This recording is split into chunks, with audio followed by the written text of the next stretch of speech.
Hey, it's Jack here. We're back in Las Vegas, Nevada. We're about 35 minutes away from the Las Vegas Strip.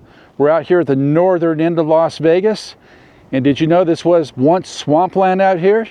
Well, it was. We're out here at the Tule Springs Fossil Beds National Monument at the northern end of Las Vegas. Now, what I'm looking at other than the camera on the other side is urban development. Yeah, the houses have built right up against the National Monument here. So anyways, we're going to go walk around the National Monument and check things out. Here they have some information about the fossil beds. And over here they talk about the whole area. So right here where we are, we're here, they actually had 3 locations. So we're right here. This is at Tule Springs, Durango. And then they have Aliente over here. Up here they have the visitor center. This is where you can get your passport stamp and so forth for national parks. Down here where we are, there are no facilities. So there's no restrooms, there's nothing down here except for this nature trail. So we're going to do that. You have your trash container. If you bring it in with you, take it out. You can toss your trash right here. Don't leave it out there in the National Monument. And if you have a dog with you, pick up one of these bags and you can dispose of it down here before you leave. There's 2 loops. We're going to take the short loop. There's some things to see along the way. Show you those as we go. Right here, we're entering the Tule Springs Fossil Beds National Monument. They got this cable fence line. It says National Monument, no dumping, no hunting, no dirt bikes, no camping, no open fires, no drones, and digging and collecting is prohibited. So don't get caught out here doing any of those. But what is allowed is hiking, using your binoculars to look at things. You can take pictures, video, as well as walk your pet out here. So if you see this box right here, that's not a camera. It's just counting the people who go through this gate right here. They call it a trail counter. So we're going to go through the gate and get counted on the trail. Well, this is also nice. They have a boot brush here. So if you're out here and it get muddy or whatever, you can kick your boots off right there. Go ahead and head out this way and we'll see what we see. First thing I noticed on the trail is we got dirt bikes. You see dirt bike tracks here and they're not supposed to be riding out here. So if you're doing that, don't let it be you. That looks fairly fresh, the track does. As we go along the trail, we know we're going the right way. We got this arrow sign right here. Well, today it's about 50 degrees out here. It actually is 50 degrees and very windy, but it does get very hot out here, obviously, in the summertime. So this is something you're probably going to want to do if it's summertime, early morning. The park is open from sunrise to sundown.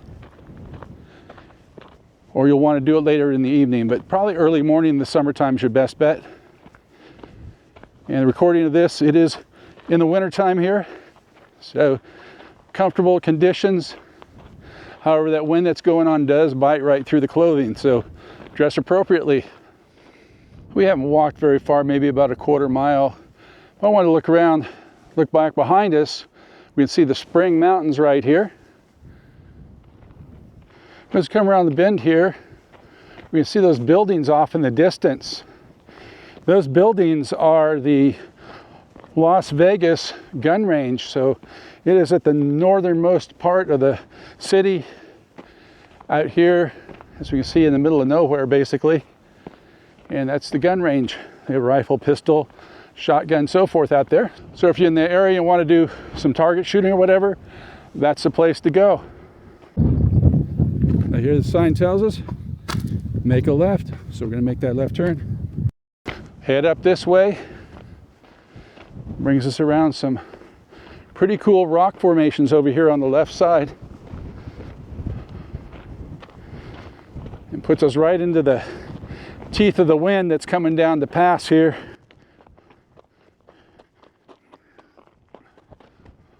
As we go up the trail a little further, we do see this arrow. This one has an additional sign on there. It says healing in progress. Please stay on designated trails only. And this is our designated trail. And they don't want you running up and down right through here.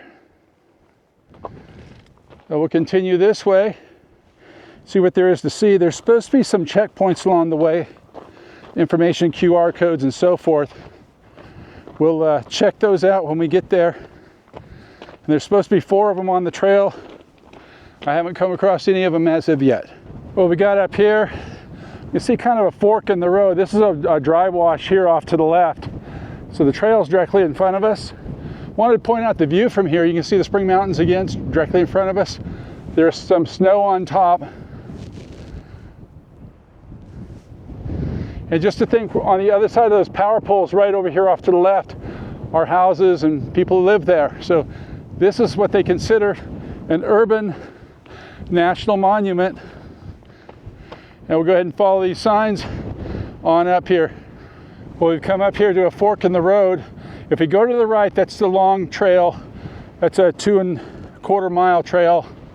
We're gonna stay to the left, that's a shorter trail. That's 1.7 miles. And I have to say the wind is really whipping up here. It looks like we come across our first, well, this says QR code number 2. I never saw QR code number 1. So we'll go ahead and scan this and see what it's all about. So basically scanning the QR code here, it brings me to all the stops where I can read it on the app. So stop 1 was basically where we started. It was at that information kiosk. And here's stop 2. Take a look around. This landscape has been shaped by time, wind, and water. These layers are like nature's history book, written little by little over thousands of years. Flash floods have tore through this area, carving the wash and carrying rocks from the mountains to where we're standing now. It's a perfect snapshot of how powerful and dynamic nature can be here in the desert. Well, that was informative. We'll go ahead and follow the arrow up here on the short path, and we'll look for the next stop. Now, both the long and the short path have a stop 3, and each is a little bit different. And we come up the trail a little ways where those rocks are on the left side. That's where the checkpoint was, checkpoint 2. As we come up here, we come across another one of the trail cams that's just here to mark and count the people as they go by. And what they're doing with that is they're marking how many people take the long trail compared to the short trail. These trails are temporary, and as they develop the park or the monument, they will add trails or modify it as needed. As we come up here, we can see checkpoint number 3. It tells us this is the Citizen Science Station. That's a good time to freeze frame your screen. You can read about this for yourself. It's cool, right behind the checkpoint 3 sign.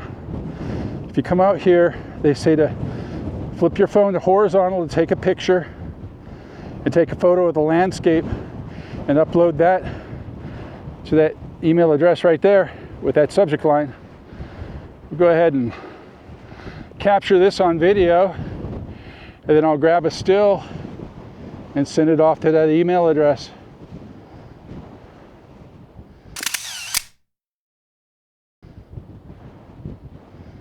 Well, we've documented our stuff here and head on up the trail this way and see what else there is to see. There's supposed to be one more checkpoint before we get back to the beginning. We'll go ahead and head down this way, see what there is to see. We come up here to a crossroad, so to speak.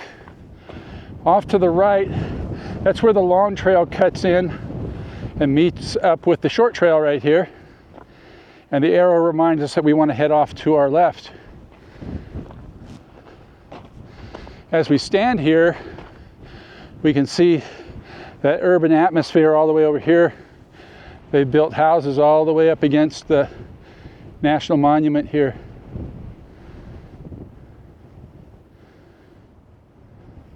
And just beyond the crossroads is checkpoint number 4.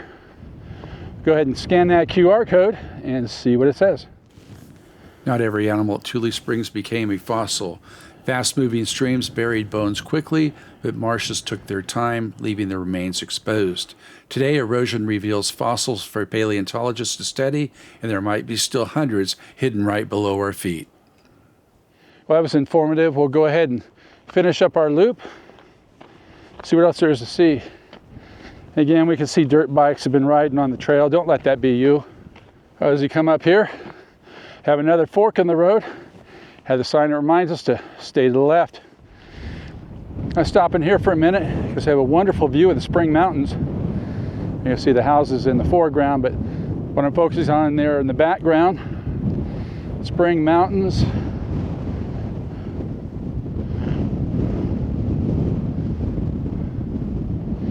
Just absolutely beautiful and stunning out here. And opposite that view is the Sheep Range Mountains here. This is bighorn sheep live up in the mountains here. They call this the Sheep Range. Approaching the road here, couldn't help but notice this cell tower disguised as a windmill. And we know that that's a fake windmill because with the way the wind's blowing, that would be functioning if it was actually a windmill, but it is a cell tower. And that said, while I've been out here, cell coverage has been really good. So no problems on the trail, scanning those QR codes, bringing up websites.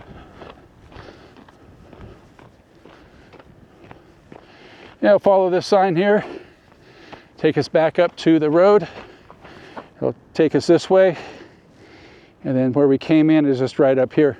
I was going back toward the entrance here. I thought I'd mention parking here is free. They got ample parking along the road, and also there's no entrance fee, so you can come here, walk around, spend all day, spend a couple hours just walking around.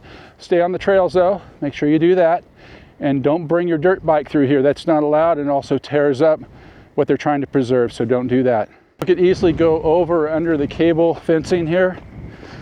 I'd suggest staying on the trail and go out where you came in so they can have a count of how many people are coming out here, because that counts provides funding to take this from a national monument to a national park. So you come out here, you're going to want to trip the camera as you come through.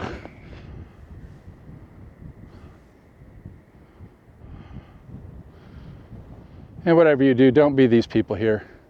Just walking through everything. Stay on the trails when you come out. That brings us back to the beginning. This is where we came in. You got the boot brush again in case it was muddy out here or whatever. You can knock your mud off your shoes before you get back to your car. Today it's dry and windy out, so that's not a problem. We'll go right here by the camera so it counts ourselves as we go out. As I came back up here to the top, I was looking everywhere for that checkpoint 1 with the QR code, and it does not exist. So if you come out here and you find the QR code for checkpoint 1 at Tule Springs Fossil Beds, let me know where you found it, because I looked all over. I did not see it. Well, I hope you enjoyed this walk around tour of the Tule Springs Fossil Beds here in Las Vegas, Nevada. If you like this video, give it a thumbs up, hit that subscribe button, hit that notification bell, and we'll catch you on the next one.